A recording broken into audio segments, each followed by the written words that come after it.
Hola a todos y todas. Bueno, como hemos acordado y la idea es ir instalando un poco un encuadre de trabajo periódicamente, quizás no en todos los textos, pero la idea es hacerlo de manera bastante asidua, es dejar un resumen o hacer un resumen de lo que fuimos conversando, trabajando durante los encuentros virtuales. En este caso, el turno es respecto de los 2 capítulos que están en el programa de Stephen Ball y la perspectiva micropolítica. ¿Cuál es la idea general de este texto y de estos textos? Refiriéndome al de Luró, al de Svarstein, propiamente al de Stephen Ball, al de Lidia Fernández que vamos a leer a continuación o como dentro de los textos que vamos a abordar la semana que viene o la otra. La idea es tener una perspectiva de la institución, una perspectiva de lo grupal bastante amplia, es decir, no hacer un reduccionismo de las instituciones o de los grupos pensándolos como cosas o como elementos estáticos, sino al contrario, digamos, ¿no? La idea es pensar las instituciones en su dinámica, en sus tensiones, en sus contradicciones, en sus diferentes momentos, en su modo, digamos, de operar. Entonces, la idea es salir de la imagen cosificada de la institución, de la imagen o de la representación de lo grupal, para complejizar esa perspectiva. Y el texto de Stephen Ball aporta una perspectiva también, aporta una mirada que tiene que ver con la micropolítica. Uno podría decir que lo que estamos haciendo es una psicología de las instituciones y los grupos, pero también una psicología social, digamos, una teoría psicológico-social. De hecho, ya Freud planteaba que la psicología en realidad siempre es una psicología social, porque estamos viendo no un individuo aislado, separado del mundo, vuelto contra sus sentimientos, sino lo que estamos viendo son interacciones, niveles de interacción. Quizá no le estamos poniendo tanta intensidad o hemos recortado sobre la interacción social, sino que estamos viendo la interacción a nivel institucional y a nivel grupal, es decir, qué ocurre con los sujetos cuando interaccionan en el marco de una institución, qué ocurre con los sujetos cuando interaccionan en el marco de una dinámica o una situación grupal. Entonces, el texto de Stephen Ball lo que nos viene a plantear es que en las instituciones, además de normas, de recursos, de reglas, de personas, de dialéctica, de momentos, hay política. Es decir, lo que él va a plantear es una micropolítica. En el texto este particular dice una micropolítica de la escuela, pero uno podría llevar esa micropolítica a otras instituciones. Por el caso, deportivas, es decir, a un club barrial, ¿no? Por decir, bueno, en un club barrial también va a haber política, también va a haber micropolítica. ¿Por qué? Bueno, porque va a haber intereses, porque va a haber poder, porque va a haber disputa respecto de hacia dónde llevar la institución, respecto de ciertas cuestiones y perspectivas ideológicas, etc. Es decir, que lo que Stephen Ball plantea es, si uno va a mirar así una institución educativa que parece separada de la política, bueno, incluso en ese momento, o más pertinente en ese momento, hay que llevar adelante una perspectiva precisamente micropolítica. Micropolítica es porque no es una macropolítica, no estamos hablando de la política a nivel nacional. Estamos hablando de la política dentro del recinto específico, dentro de lo que es específico de esa institución. En ese caso, o de esa organización, ese establecimiento, una escuela, un club, lo que sea, un gimnasio, lo que sea. Bien, en la página 25, por lo menos de la fotocopia del texto que tengo yo, creo que es así, hay un cuadro de 2 columnas que es rápidamente identificable, que aparece como conceptos clave.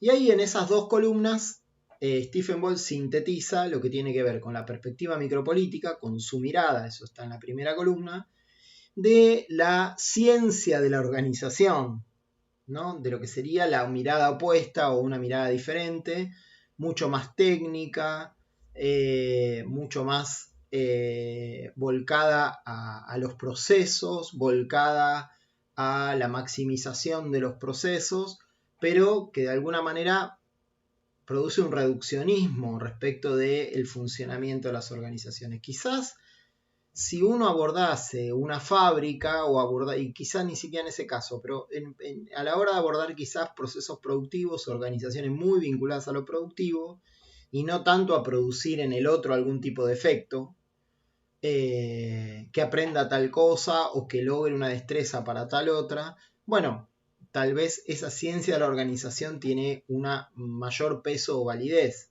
como ciencia empresaria, como marketing, como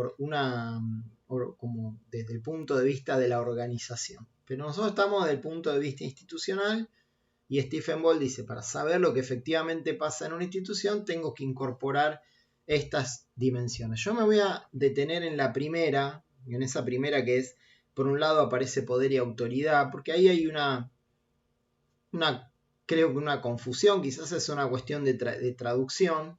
El resto de las dimensiones se pueden leer sin ningún tipo de inconveniente, pero ahí me parece que hay una cuestión que yo me quiero detener, que hemos conversado, pero que quiero de alguna manera que quede en este resumen. Por un lado, ahí Stephen Ball está separando el poder del lado de la política, de la autoridad del lado de la administración o del lado de la ciencia de la administración o de la organización. Ahora bien, poder y autoridad, ambas son figuras de la política, porque en cualquier institución hay un orden de autoridad, es decir, hay un reglamento por el cual, de alguna manera, por concurso, por oposición de antecedentes, por la votación de la asamblea o lo que sea, se elige a alguien que tiene la autoridad, que va a ocupar el cargo de la autoridad, de director, de coordinador o lo que sea, la va a ocupar una determinada cantidad de tiempo. ¿Qué tiempo? Bueno, el plazo que el reglamento establezca. Quien ocupa ese lugar detenta también el poder que ese lugar ofrece, es decir, cuando alguien concursa y se gana el cargo de director de una escuela, bueno, posee el poder que deviene de ese cargo, que no le es de él, no es de esa persona, sino que al ocupar ese cargo, al ser idóneo y poder ocupar ese cargo legítimamente, puede operar un diferencial de poder legítimo sobre otro, puede sancionar, puede distribuir beneficios, puede, no sé, puede de alguna manera premiar o castigar, vigilar, controlar, es decir, que tiene esa capacidad diferencial, tiene ese poder. Entonces, la autoridad yo no la pondría del lado de lo no político, porque la autoridad forma parte de los criterios políticos. Pensemos en las autoridades políticas nacionales, pensemos en un gobernador, en un intendente, en el presidente de la nación. Es decir, digamos, no hay política legítima en algún sentido sin autoridad. Ahora bien, hay otra figura. Entonces, la pregunta que ustedes podrían hacer, bueno, ¿y qué pondrías entonces de ese lado? Si autoridad la sacamos y la mandamos para el lado de la columna buena, ¿qué pondría? Bueno, quizás un administrador, un auditor, es decir, alguien que de alguna manera esté mirando los números, los tiempos, los procesos, pero que no tiene un carácter político, inclusive que es contratado por otro. Bien, pero hay una figura que yo me quiero que quede por lo menos mencionada, porque es una figura y es un proceso político, así como la autoridad deviene de un proceso político, deviene del consenso que una comunidad hace respecto a decir, bueno, ¿y quién manda? Bueno, y va a mandar a alguien por un ratito a partir de este proceso técnico administrativo. Supongamos las elecciones. Bien. Esa otra dimensión de la política es el liderazgo. Es decir, si la autoridad detenta poder, el líder no detenta poder. El líder detenta prestigio. El líder es aquel que de alguna manera reúne a las personas en un proyecto y logra conducirlas hacia un determinado lugar. Es de alguna manera el que tiene esa capacidad de reunir, esa capacidad de convencer, esa capacidad de persuadir, no porque tenga un cargo, o tenga un apellido, o tenga mucha plata, sino porque tiene una capacidad de juntar y de convencer de que hay que ir para determinado lugar. Uno podría pensar que en términos ideales, quien detenta la autoridad estaría bueno que detente el liderazgo, es decir, que aquel que tiene el cargo de mayor jerarquía, supongamos, es el que es capaz de convencer a todos de que hay que ir para un determinado lugar. Lo que decíamos es que eso no necesariamente ocurre y que en las instituciones concretas y en las prácticas concretas, sociales concretas, el que muchas veces tiene la autoridad no tiene el liderazgo. Ambos componentes son, uno podría decir, la sal y la pimienta de la vida política. Es decir, por un lado, quien tiene la autoridad legítima para aplicar el poder y por otro lado, quien de alguna manera logra coagular a las personas. Lo que decíamos ayer es que quizás lo que ocurre, porque a veces se las identifica y se las unifica, lo que sí decíamos es que sí, probablemente alguien que tiene un liderazgo muy fuerte logre transformar ese liderazgo en autoridad, es decir, ganar elecciones y ser elegido. Lo digo a nivel de un club o lo digo a nivel de un cargo ejecutivo, a nivel provincial, municipal o nacional. Es decir, que puede obtener poder de ese liderazgo, pero lo específico del liderazgo no es tener poder sobre otro, es tener convencimiento sobre otro, tener capacidad de persuasión sobre otro. Bueno, esa es una diferencia muy importante que la tengamos en cuenta porque el liderazgo también está ligado a los procesos instituyentes. Lo van a ver en cualquier película donde y más del ámbito así, deportivo, educativo, donde hay un cambio trascendente, bueno, hay un líder, ¿no?